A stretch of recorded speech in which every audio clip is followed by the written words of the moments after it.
안녕하세요. 오토기어 김정윤입니다. 최근 세계적인 상황을 한마디로 표현하면 한마디로 미쳐 돌아갔다.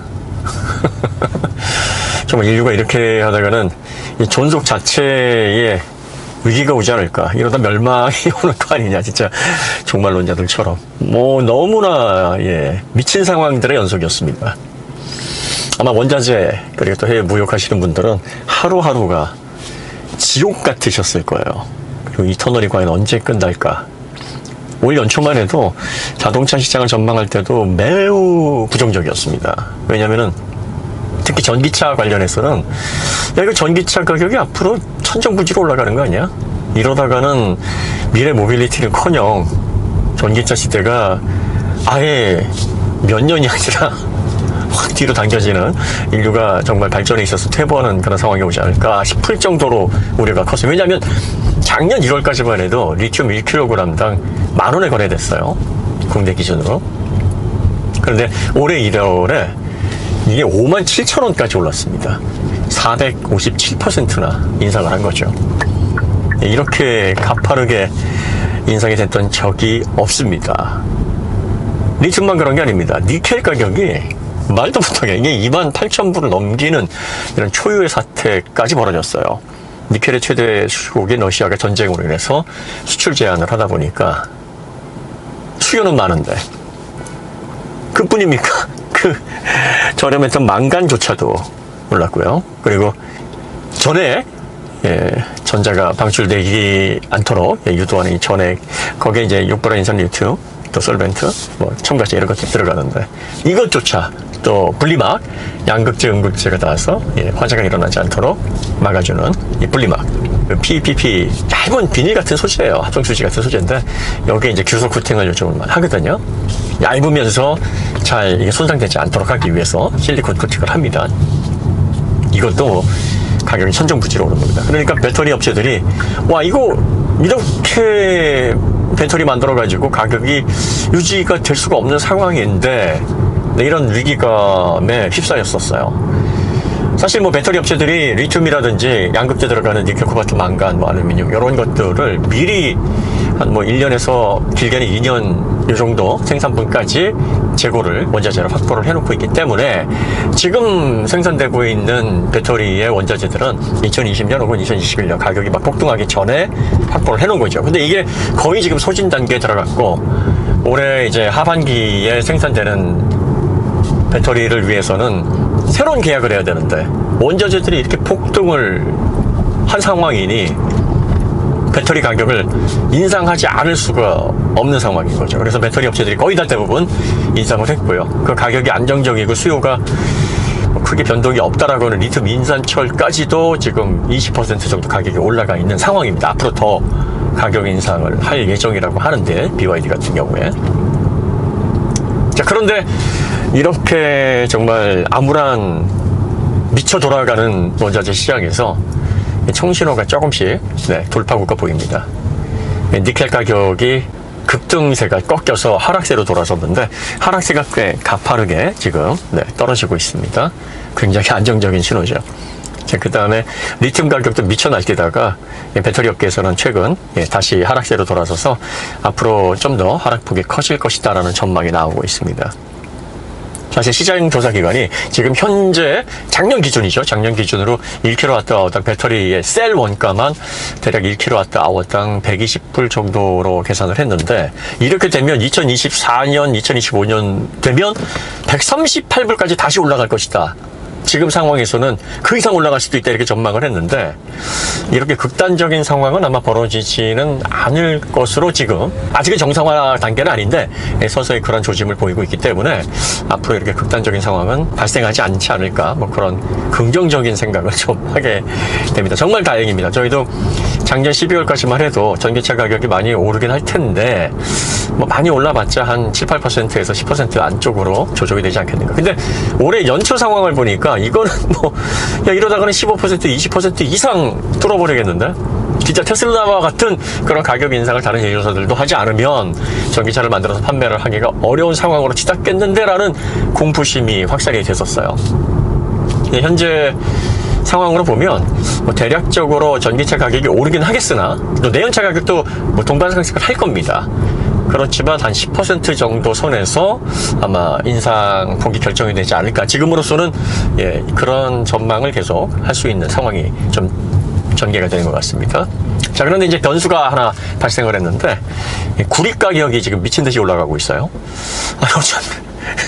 뭔 얘기만 하면은 미쳤다밖에 얘기를 할 수밖에 없는 상황이에요. 왜냐면은 제가 경제활동을 시작을 하면서 이렇게 원자재가 미친 듯이 날뛰고 자고 일어나는데 몇십 % 오르는 이런 상황은 진짜 본 적이 없어요.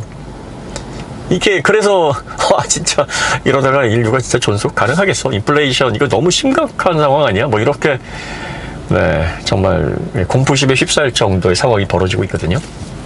구리 가격이 얼마 전에 11,000불까지 갔다가 지금 19,600불 선에서 좀 고압세를 보이고 있는데 여기 앞으로 더 올라갈 거라고 합니다. 왜냐면은 이 구리는요 닥터 코퍼라고 불려요. 이게 무슨 말이냐면 구리 박사. 그 세계 경제 지표의 흐름을 보여주는 구리 사용량이나 구리의 가격이 지표가 됩니다. 왜냐하면 경기가 회복세로 들어가게 되면 산업 전반에서 전기 전자 관련된 공산품 부분에서 거의 기초재료로 폭넓게 사용되고 있는 구리 사용률이 급증하거든요. 그런데 지금 코로나 장기화로 인해서 경기 침체가 됐다가 이제 코로나 종식과 맞물려서 경기가 회복되면서 구리 사용량이 급증을 하고 있는 거예요. 그러다 보니까 구리 가격이 지금 11년 만에 최고치를 경신하고 있고 앞으로 11,000달러를 다시 뚫어서 이게 15,000까지 갈 수 있다라고 이제 시장조사기관에서는 경고를 하고 있습니다. 이 구리가 뭐 다양한 재료들도 많이 사용되지만 전기차에 특히 많이 들어가요. 가장 대표적인 게 모터의 권선에 구리 들어가죠. 이 모터 보시면은 전자기 유도를 일으키는 그 부분에 권선이 구리로 제작이 됩니다. 거기다가 전기차 같은 경우에는 와이어들이 더 많죠. 또 높은 전력을 또 전압을 견뎌야 되기 때문에 그래서 여기 와이어에 또 구리가 많이 들어가고요. 그 다음에 인버터를 비롯해서 다양한 전자 장비에 들어가는 그 PCB, 기판 이런 것들도 구리가 없으면은 기본적으로 제작이 안 됩니다. 굉장히 중요하게 사용이 되고요. 또 가장 중요한 게 배터리에 구리가 많이 들어가요. 왜냐면 배터리 음극재가 동방으로 되어 있습니다. 동방, 구리 얇은 호일로 되어 있어서 그 위에 그라파이트 층이 붙어서 그 그라파이트 층에서 리튬 이온이 전자와 결합하도록 이렇게 설계가 제작이 되어 있습니다. 그러니까 구리 호일이 엄청 많이 들어가요. 배터리에. 이러다 보니까 이거 구리 가격이 다시 올라가게 되면은 가장 소재가 많이 들어가는 전기차 같은 경우에 내연차보다 한 10배에서 한 10~15배 정도 구리를 더 많이 사용을 합니다. 배터리 용량에 따라서. 그러면 여기 이 구리 가격이 이렇게 오르게 되면은 이제 전기차 리튬 가격이 다시 뭐 하락세로 돌아선다고 하고 니켈 가격이 다시 또 내린다고 해도 그게 그거 아니냐. 물론 뭐 니켈 가격이 워낙에 높은 비율로 인상을 했다가 이게 만약에 안정화가 된다 그러면 뭐 그만큼의 영향을 미치지는 않겠지만 어쨌든 이런 상황이 지금 또 전개가 되고 있습니다. 사실 리튬이온 배터리에서 가장 문제가 됐던 게 코발트였거든요. 지금 현재 코발트도 74,000불대, 75,000불 톤당 이 정도로 가격이 또 올라가고 있어요. 이게 보통 5만 불에서 10만 불 사이에서 왔다 갔다 막 합니다. 코발트가. 이 코발트는 분쟁 광물이에요. 콩고에서 60%가 나고 중국이나 기타 지방에서 나머지 40%가 나는데 콩고에서 거의 모든 생산량을 의존을 많이 하는 그런 광물인데 코발트가 독성을 좀 가지고 있어요. 이 문제하고 콩고는 내전이 끊이지 않는 국가니까 이 분쟁 광물이다. 특히 어린아이 노동 현장에서 착취를 하는 인권에 정말 사각지대에 있는 국가이기 때문에 이런 문제들 때문에 왜 이런 논란이 되고 있는 이런 소재를 자꾸 사용하냐. 이거 말고 대체 물질을 빨리 찾자. 그래서 처음에 리튬이온 배터리 처음 설계할 때 양극재는 리튬이온과 활성 반응을 일으켜가지고 전력을 그러니까 전자로 부하를 일으켜서 전기를 생산하거나 다시 또 충전하거나 그런 활성 반응을 일으키는 아주 중요한 물질이고 전체 리튬이온 배터리에서 대략 원가의 35% 이상을 차지를 합니다. 그런데 여기에서 이제 코발트가 비싼 데다가 논란이 많은 물질이기 때문에 이걸 빨리 줄여내자. 처음에는 1:1:1 니켈, 코발트, 망간 요거를 이제 3원계라 그러거든요. NCM이라 그러고 요 NCM 망간 대신에 알루미늄을 사용하기도 하고 또 NCMA 망간과 알루미늄 같이 사용하기도 합니다. 이걸 가루로 만들어서 비율대로 섞는데 111은 니켈, 코발트, 망간이 1대1대1로 섞인 거고 코나 EV나 니로 EV 같은 이런 전기차에는 622 비율입니다.